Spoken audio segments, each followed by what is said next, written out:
This one is the most frustrating for owners. Because it's the one we accidentally create. Here's how it works in slow motion. Your bird screams. Instinctively, you look. The screaming stops. Your bird thinks, looking at me is the reward for screaming. Next time, your bird screams a little longer. You look again. The cycle strengthens. This is called operant conditioning, and it happens whether you realize it or not. Here's a real example. A friend of mine had a cockatoo that screamed every morning at exactly 7 a.m. She'd rush in, talk softly, try to calm it. The screaming got worse over months. I told her, tomorrow, when the bird screams, do nothing. Wait for 3 seconds of silence. Then walk in. Day 1, the bird screamed for 45 minutes straight. She almost gave up. Day 2, 30 minutes. Day 3, 10 minutes. By day 7, the bird was quiet within 60 seconds. That initial explosion is called an extinction burst. The bird is thinking, why isn't my scream working? I'll try harder. But when the result doesn't come, the behavior fades. This is the hardest technique to follow because it feels like you're being cruel. You're not. You're teaching your bird that quiet communication works, and screaming doesn't. After you wait for quiet, you must give your bird attention. The sequence is, quiet first, then reward. So let's recap everything we covered. Reason 1, flock calling. Your bird is calling out because it can't see you. Answer back. It's that simple. Reason 2, boredom. Your bird needs stimulation. Give it puzzles, toys, and training. Reason 3, fear. That sharp shriek means danger. Investigate. Show your bird it's safe. Reason 4, learned attention.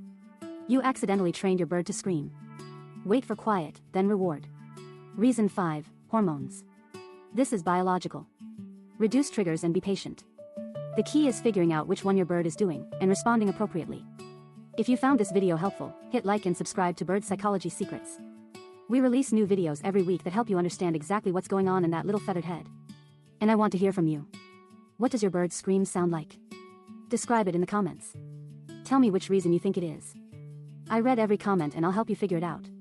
Because your bird is trying to communicate with you. It's not trying to drive you crazy. It just needs you to listen. This one is more common than most people realize. Let me explain why.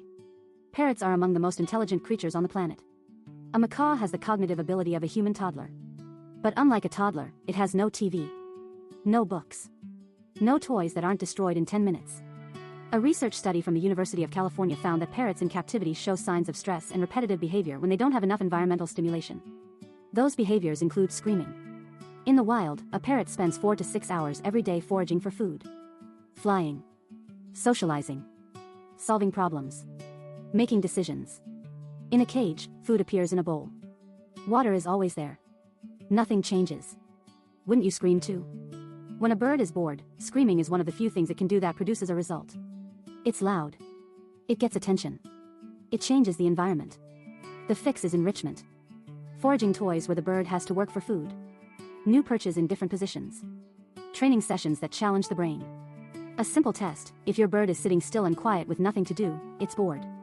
Give it something. A paper towel tube with treats inside. A stick to chew. A puzzle. A busy bird is a quiet bird. Your bird is screaming.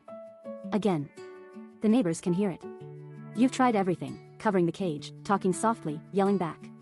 Nothing works. But here's the truth. Your bird isn't screaming to annoy you.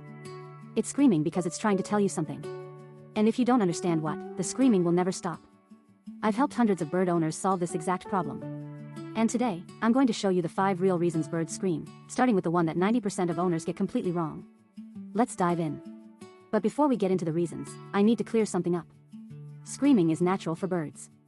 In the wild, parrots scream to communicate across miles of jungle. It's how they find their flock. It's how they warn of danger. It's how they say, "I'm here, where are you?" Your bird is hardwired to scream. And here's the problem. Most owners try to stop the screaming by punishing it. They yell. They cover the cage. They spray water. But to a bird, any attention is good attention. Even negative attention. When you yell back, your bird thinks you're joining the flock call. When you run into the room, your bird thinks, yes, screaming brings my human. You've accidentally trained your bird to scream more. This sound is completely different from the others. And if you hear it, you need to pay attention. An alarm call is not repetitive. It's a single, sharp shriek. Urgent. Panicked. It stops your heart. This is your bird's smoke alarm. In the wild, parrots have predators. Hawks that drop from the sky. Snakes that climb trees. Cats that stalk from the ground. Their survival depends on one thing: spotting danger first and screaming an alarm that echoes through the jungle. In your home, your bird's ancient alarm system is still active. And it might see danger where you see nothing. A shadow passing the window. A ceiling fan turning on. A new piece of furniture that wasn't there yesterday. A person wearing a hat. Birds have incredible color vision, 4 types of cone cells compared to our 3. They see ultraviolet light. They notice minute changes in their environment that you would never catch. The worst thing you can do is punish an alarm call. Your bird isn't being dramatic. It's genuinely scared. Instead, calmly walk to where your bird is looking. Investigate. Let your bird watch you approach the perceived threat safely. Over time, your bird learns to trust your judgment. It learns that when you say it's safe, it's safe. That trust is built one alarm call at a time. This is the #1 reason birds scream, and most owners completely misinterpret it. Let me paint a picture for you. You walk out of the room.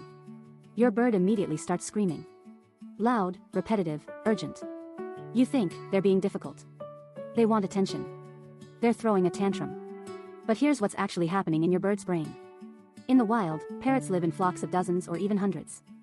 They communicate across dense jungle canopy using contact calls. A lost call. A found call. A simple, "I'm here, where are you?" It's a survival mechanism. A bird separated from its flock is a dead bird. Predators pick off loners. So when your bird can't see you, its ancient instincts kick in. It calls out to find its flock. That's you. You're the flock. So when your bird screams as you walk out of the room, it's not being bad. It's terrified. It's saying, "My flock is leaving and I don't know if you're coming back." And when you ignore the call, your bird doesn't think, "Okay, I'll stop." It thinks, "I called and nobody answered. I need to call louder." The fix is almost absurdly simple. Call back. Say, "I'm here, it's okay." Even a whistle works. That single acknowledgement tells your bird it's not alone. Try it tonight. Walk out of the room. If your bird screams, call back. Watch what happens. The screaming usually stops within seconds. This is the one that confuses owners the most. Because nothing you do seems to help. During breeding season, typically spring through early summer, your bird's hormones surge. Testosterone and estrogen flood their system. And with that comes a dramatic increase in vocalization. This scream has a distinct quality. It's loud but not panicked. It's persistent but not bored. It has a rhythmic, almost song-like quality. Your bird is broadcasting, "I am ready to mate, and everybody needs to know."